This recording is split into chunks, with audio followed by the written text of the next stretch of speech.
तमिलनाडु के अगस्त्य मलाई पहाड़ी इलाके में एक छोटा सा गांव था, जहां हरिराम नाम का एक मोची रहता था। वो काफी गरीब था, इतना गरीब कि लोगों के फटे जूते जैसे उसकी छोटी सी झोपड़ी थी। अपनी टूटी झोपड़ी में जगह जगह उसने मरम्मत करके उसका हरिराम का जीवन बीत रहा था। घर में उसका जवान बेटा रामू और पत्नी शांता थे। बारिश में झोपड़ी से पानी सीधा घर में आता। गर्मियों में सूरज की आग बरसती और ठंडी में तीनों ठिठुरते। पिताजी, आप मुझे भी जूते बनाना सिखा दीजिए ना। हमारे पास अच्छी छत भी नहीं है और ना ही अच्छी किस्मत है। पता नहीं कब तक मैं सिर्फ और सिर्फ लोगों के जूते पॉलिश करता रहूंगा। बेटा धैर्य रख, एक दिन हमारी किस्मत चमकेगी, लेकिन सुख का सौंदर्य होने में थोड़ा टाइम लगता ही है। तेरे पिताजी ने जब सुई हाथ में ली थी तब से आज तक सिर्फ गांव वालों के लिए जूते ही बना रहे हैं। और बेटा, मैं नहीं चाहता कि तुम भी आजीवन सिर्फ जूते सिलाई करते रहो। लेकिन पिताजी, सिर्फ जूते पॉलिश करते करते मेरे हाथ घिस गए हैं। पता नहीं कब किस्मत चमकेगी।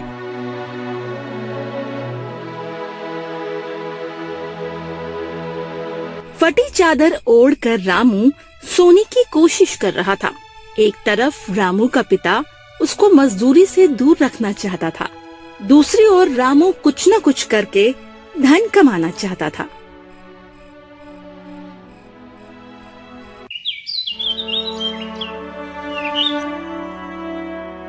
अरे भाई, ये कैसे जूते बना दिए हैं? मैं तुम्हें इसके लिए कोई पैसा नहीं दे सकता। ना ये मेरे पैर में आ रहे हैं और ऊपर से मेरे पैर में चुभ रहे हैं। अरे गोलू भाई, चिंता मत करो, मैं इसको ठीक कर देता हूँ।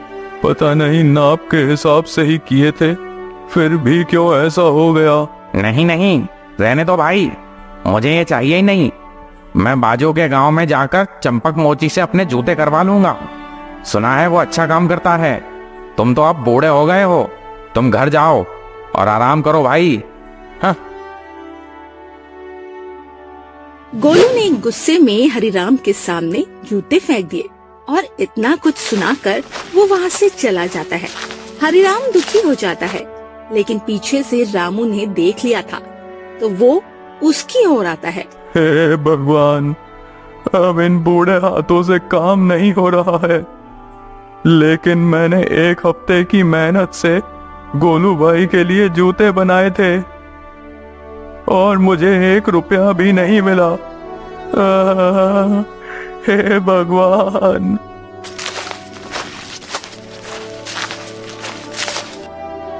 देखिए पिताजी, मुझसे आपकी ये हालत देखी नहीं जाती। अगर आप मुझे जूते सिलना नहीं सिखा रहे तो मैं मजदूरी करने चला जाता हूँ, लेकिन मुझे बस जल्दी से पैसे चाहिए।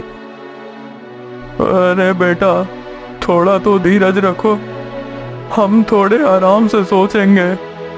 क्या आराम से सोचेंगे पिताजी?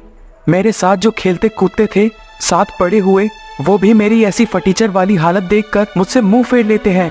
मुझसे अब हमारी गरीबी देखी नहीं जाती। गुस्से में रामू चला जाता है। रामू गुस्से में जा रहा था, तभी कुमार ने उसे रोका। अरे रामू भाई, क्यों गुस्से में पिताजी से बहस कर रहे थे? कुछ नहीं भाई, बस काम की चिंता है। अगर काम ही करना है तो क्यों ना साथ में करें, हैं? क्या काम है भाई? देखो भाई, मेरा खेत बरसों से खाली पड़ा है, लेकिन आज तक कोई साथी नहीं मिला। मुझसे तो काम होता नहीं। अगर तुम कहो तो साथ मिलकर खेती करते हैं, लेकिन पहले तुम्हें खेत की सफाई करनी पड़ेगी। थोड़ी देर रामू ने सोचा, फिर बोला। खेत में भागीदारी? कितना भाग मेरा होगा, बताओ भाई। अरे भाई, आधी आमदनी तुम्हारी, आधी आमदनी मेरी। मजबूरी में आकर पैसों की लालच में रामू ने हाँ कर दी। ठीक है भाई, चलो काम पर लगते हैं।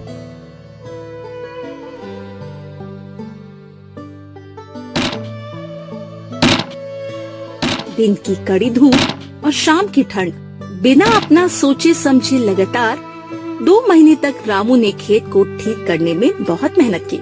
खेत एकदम तैयार था तो उसने कुमार से बात की।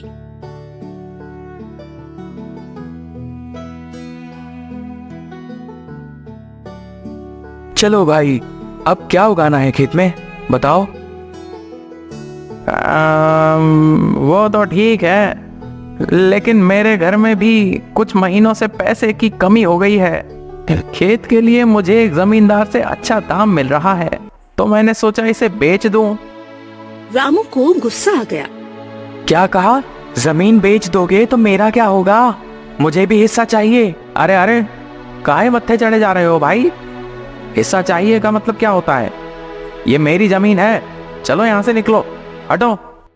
कुमार रामू को धक्का देकर खेत से निकाल देता है और रामू दुखी हो जाता है। वो रोते हुए जा रहा था।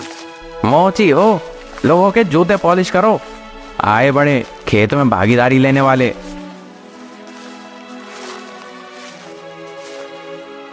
हे भगवान, कैसी किस्मत लिखी है तूने मेरी। कुमार को अपनी जमीन बेचनी थी और इसलिए खेती के बहाने उसने मुझसे 2 महीने सफाई का काम भी करवा दिया। झूठ बोलकर मुझे मजदूरी भी नहीं दी।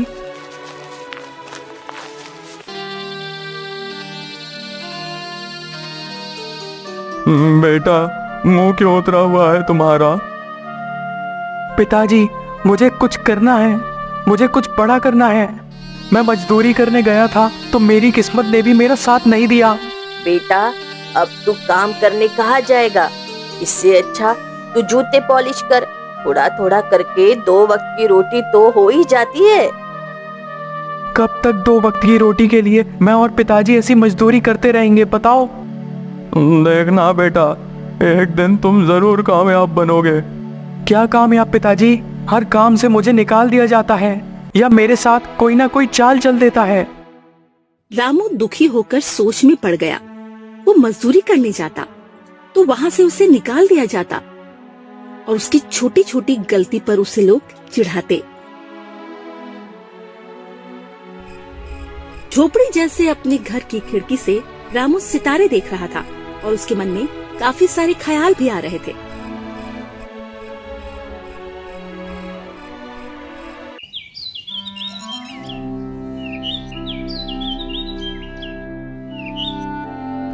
अरे रामू, तुम बहुत दिन से कह रहे थे ना तुम्हें कुछ बड़ा करना है, कुछ बड़ा करना है।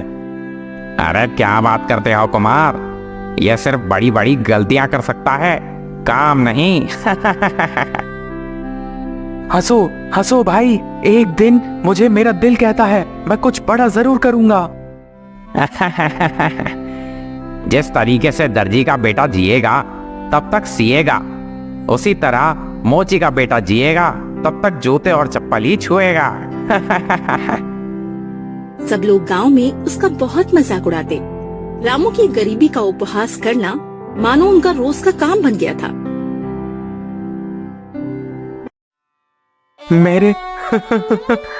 मेरे गांव वाले मुझे ऐसे क्यों कहते हैं? मेरा कोई मित्र भी नहीं, ना कोई मेरी हालत समझने वाला है।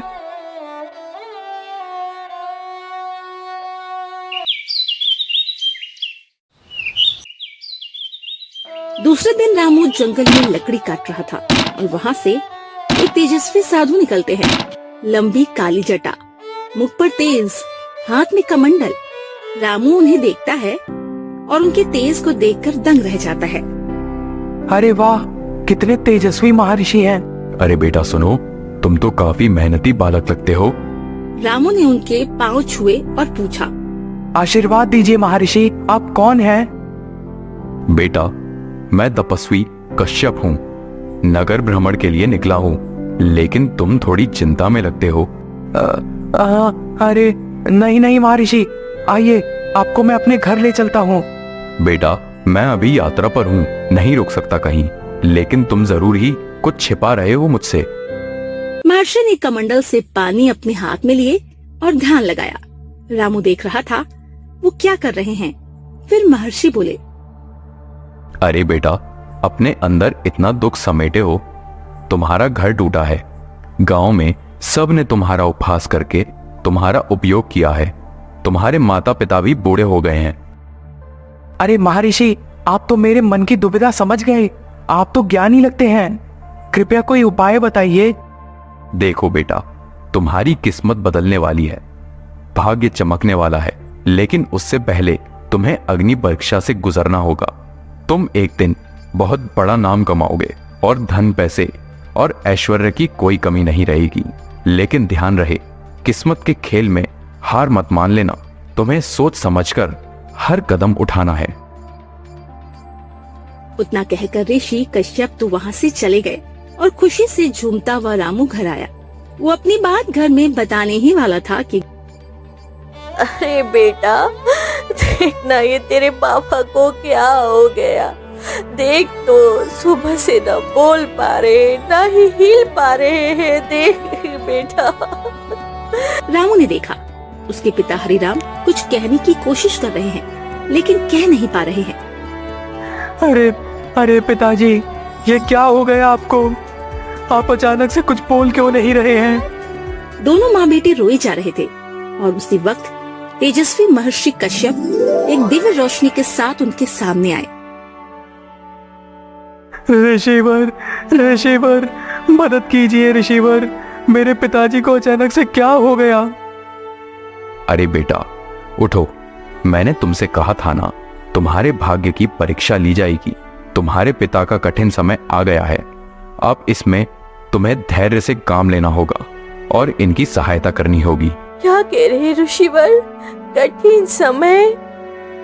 हाँ शांता देवी, हरिराम के अपने कर्मों की वजह से उसका यह समय बहुत खराब बीतने वाला है। आप लोगों को बहुत सावधानी से रहना होगा। तो मैं क्या करूं ऋषिवर, बताइए। मेरे पिताजी का इलाज कैसे करूं मैं?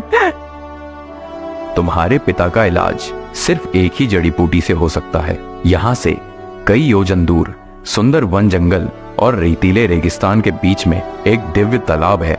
वहां से तुम्हें वो जड़ी बूटी मिलेगी। क्या कहा? इतना दूर? बेटा, तुम कैसे जाओगे? और हम अकेले होगे तो खाने पीने की व्यवस्था कैसे होगी? अरे चिंता मत करो माँ, मैं तुम्हें छोड़कर कहीं नहीं जाऊंगा। मैं यही काम करूंगा। बेटा, मैंने तो तुम्हें रास्ता बता दिया है, अब आगे तुम्हारी मर्जी है।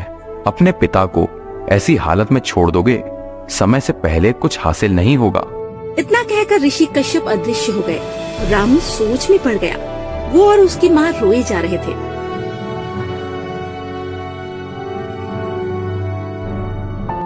रामू अपने पिता की जगह पर काम करने लगा, लेकिन उसे जूते बनाने नहीं आते थे, तो आमदनी कम हो गई थी। उधर घर में माँ हरिराम का ख्याल रख रख कर थक गई थी, तो उसने रामू के आते ही उसको कहा, बेटा, अब तो घर की हालात दिन ब दिन खराब होती जा रही है। अब तो हम 2 वक्त का खाना भी नहीं खा पा रहे हैं।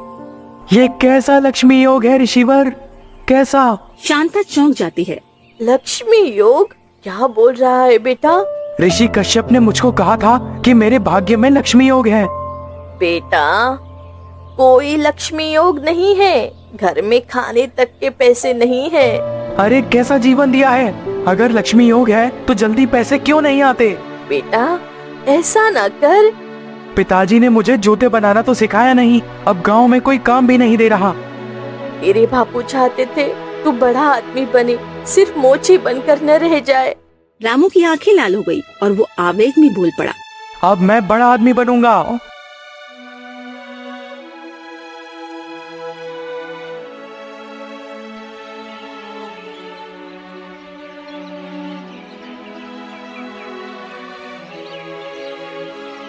अगले 1 हफ्ते तक रामू ने जी तोड़ मेहनत करके कुछ पैसे जोड़े।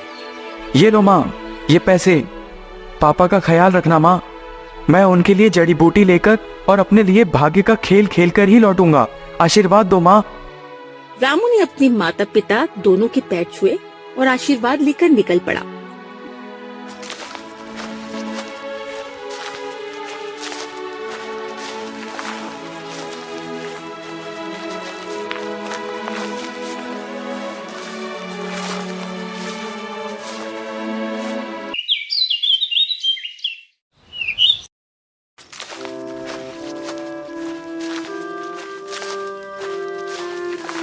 रामू थककर चूर हो गया था। भूख के मारे अपने थैले में देखता है तो सब सामान खाली हो गया है। हे भगवान, पता नहीं कितने दिन से चल रहा हूँ, अब तो खाने पीने की चीजें भी खत्म हो गई हैं। रामू वहीं पर सो जाता है। अंधेरा हो जाता है और रात हो जाती है। रात को जानवरों की आवाजें सुनकर रामू घबरा कर उठ गया, डरने लगा और उठ खड़ा हुआ। अरे नहीं, ये कैसी भयानक आवाजें हैं। अगर यहाँ सोया रहा तो जानवर मार डालेंगे। रामू जंगल के अंधेरे में पेड़ पौधों के बीच से होते हुए जा रहा था। ये अचानक एक झोपड़ी दिखाई दी, जिसके बाहर एक लालटेन जल रहा था। अरे वो क्या है, देखता हूँ कौन है। रामू झोपड़ी के पास गया और दरवाजा थोड़ा खुला था तो झांक कर अंदर देखा। अंदर एक अद्भुत सी सुंदर स्त्री बैठी थी। उसकी आंखें बंद थी। रामू उसे देखकर डर गया और जाने लगा। तभी एक मोहक आवाज से उसके पसीने छूटने लगे। रुको रामू, कहाँ जा रहे हो? इधर उधर क्या देख रहे हो? मैं वही हूँ जिसे देखकर तुम भाग रहे हो। अंदर आ जाओ, झोपड़ी में। हे भगवान, अब ये कौन सी नई मुसीबत है? कहीं ये चुड़ैल जैसी औरत मेरी बलि ना दे दे। सोचो मत, मैं तुम्हारा ही इंतजार कर रही थी। अंदर आओ। रामू को आश्चर्य हुआ तो वो झोपड़ी के अंदर गया। तेजल खड़ी हुई। उसका सौंदर्य देखकर वो दंग रह गया। अरे आप कौन हैं? आप मेरा इंतजार क्यों कर रही थी? मैं तेजल हूँ, ज्ञान की देवी। यहाँ तुम्हें जादुई बूटी का रास्ता दिखाने आई हूँ। रामू सोच में पड़ गया। क्या इसका भरोसा किया जा सकता है? ज्यादा मत सोचो, तुम यहाँ सुरक्षित हो। उस बूटी के रास्ते में तुम्हें रेगिस्तान के तूफान का सामना करना पड़ेगा। मैंने आज तक जिस जिस को वहाँ भेजा है वो फिर कभी लौटकर वापस नहीं आया। मैं अभी ही जाऊंगा और जल्दी ही वापस लौटूंगा। समय से पहले कुछ नहीं मिलता रामू, मुंह की खाओगे। ये सब कहने की बातें हैं। ऋषि कश्यप भी कह रहे थे मेरा लक्ष्मी योग है। कुछ नहीं हुआ। मैंने जितनी मजदूरी की उतने पैसे ही आए। धनवान कोई ऐसे नहीं बन जाता, समय लगता है। मेरा समय मत खराब करिए। मुझे अपने पिताजी को ठीक करके अपने लक्ष्मी योग का पीछा करना है। ठीक है, जाओ, लेकिन जंगल पार सिर्फ सुबह ही कर पाओगे। अगर वापस लौट आए तो तुम्हारा विवाह एक परी से होगा जो तुम्हें धनवान बना देगी। मजाक अच्छा करती हो तुम। मत मानो, मुझे पता है तुम भूखे हो। इससे कुछ खाने की चीजें और काम की वस्तुएं हैं। और हाँ, तालाब के ऊपर तैर रही चमकीली पत्तियां ही वो जड़ी बूटी है जो तुम्हें चाहिए।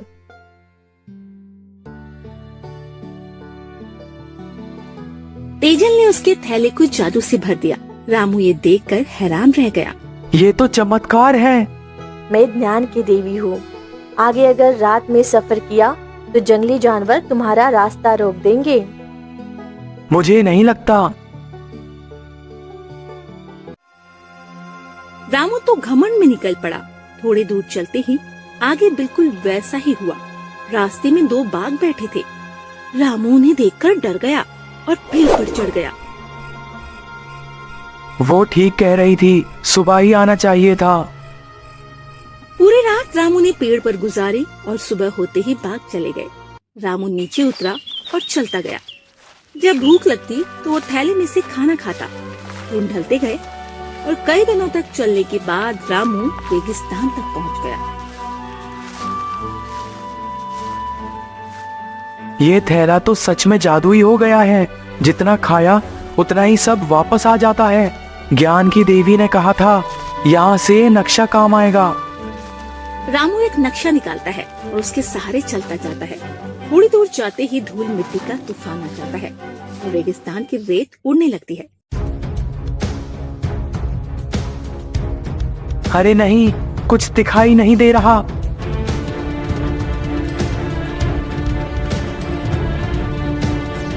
लेकिन फिर भी अपने हाथों को आगे करके रामू चलता गया तो आगे रेत में धंस गया। आ, बचाओ बचाओ बचाओ मुझे। नीचे गिरते ही तूफान थम गया और रामू ने देखा सुरंग है, रेगिस्तान के बीचों बीच सुरंग का इतना बड़ा जाल है। वो हैरानी से देखने लगा और आगे बढ़ने लगा, लेकिन सामने से बहुत सारे बिच्छू आ रहे थे। रामू भागने लगा, तभी उसे याद आया। अरे तेजल ने कहा था मेरे थैले में काम की चीज है। वो भागते हुए थैले में हाथ डालता है तो एक मशाल निकलती है जो बाहर आते ही अपने आप जल जाती है और आग को देखकर बिच्छू रुक जाती है। हाँ, समझ गया समझ गया समझ गया। रामू मशाल की तेज आग से बिच्छुओं को भगाने लगा और उनके पीछे पीछे जाते ही बाहर निकलने का रास्ता मिल गया। ये रहा रास्ता।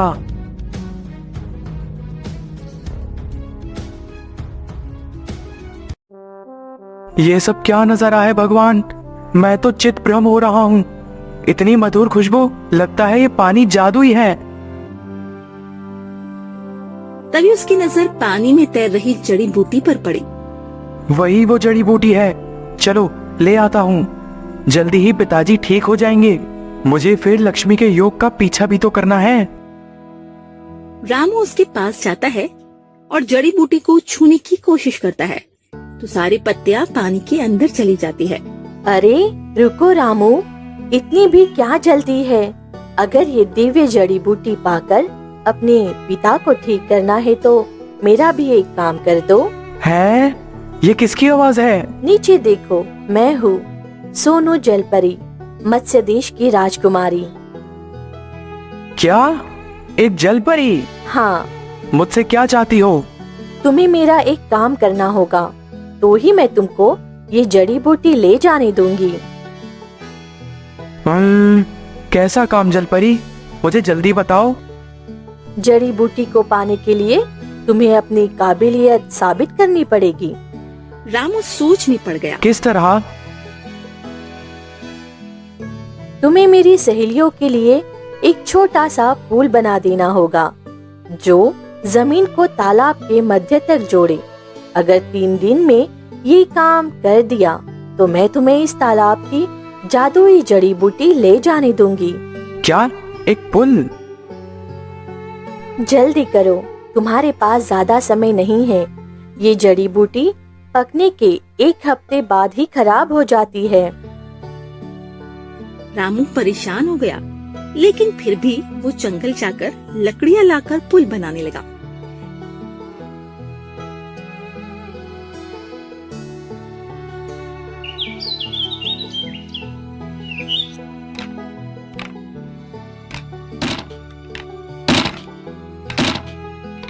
तीन दिन तक लगातार काम करके रामू ने पुल तैयार कर लिया। हे भगवान, अब तो कमरिया दुखने लगी है। जलपरी पानी के बाहर आती है।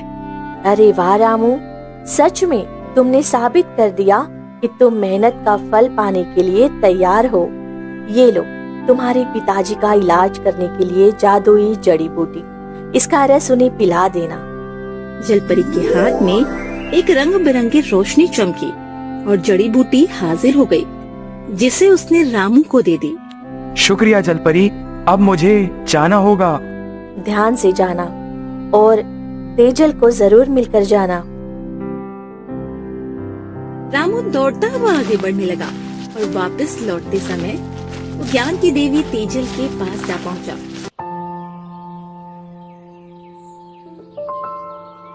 वाह रामू, तुम आ गए। मुझे लगा वापस नहीं लौट पाओगे। अब मुझे जल्दी से अपने पिताजी को ठीक करना है। लेकिन तुम्हारे धनवान होने की बात तो भूल ही गए क्या? नहीं तो मैं अब जान गया हूँ कि समय से पहले कुछ नहीं मिलता और मेहनत के बगैर तो भाग्य समय पर भी नहीं खुलता। मैंने इस जड़ी बूटी को पाने के लिए बहुत मेहनत की है, लेकिन फिर भी सिर्फ समय आने पर ही मुझे ये मिली।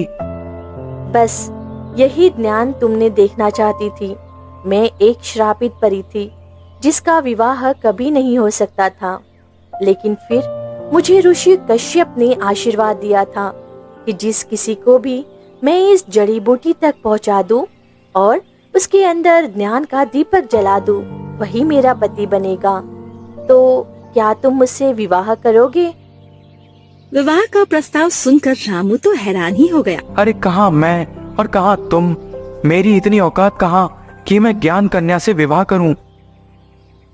तुम अब काबिल हो चुके हो और तुम्हारा लक्ष्मी योग भी आ चुका है। अब समय आ गया है कि तुम मुझसे विवाह कर लो और एक सुखी जीवन। अरे रुको रुको रुको, कहाँ इस गरीब मोची को अमीरी के सपने दिखा रही हो तुम? मेरे पिताजी मेरा इंतजार कर रहे हैं। मेरी माँ भी बहुत दुखी है, वो चिंता कर रही होगी। चिंता मत करो, मैं वहाँ से चलती हूँ। फिर तेजल ने ध्यान लगाया और एक चमत्कारी रोशनी के साथ वो और रामू दोनों रामू के घर पहुंच गए। अरे बेटा, तू आ गया। हाँ माँ, और ये रही जड़ी बूटी। रामू ने जड़ी बूटी पीसकर अपने पिता को पिला दी। एक चमत्कारी रोशनी उनके अंदर आई और वो ठीक हो गए। अरे बेटा, मैं ठीक हो गया। तुमने मुझे ठीक कर दिया। हर दिन तेरी माँ रोए जा रही थी। अरे ये लड़की कौन है? माँ, ये वही लड़की है, ज्ञान की देवी, जिसने मेरी सहायता करी। अब ये मुझसे विवाह करना चाहती है।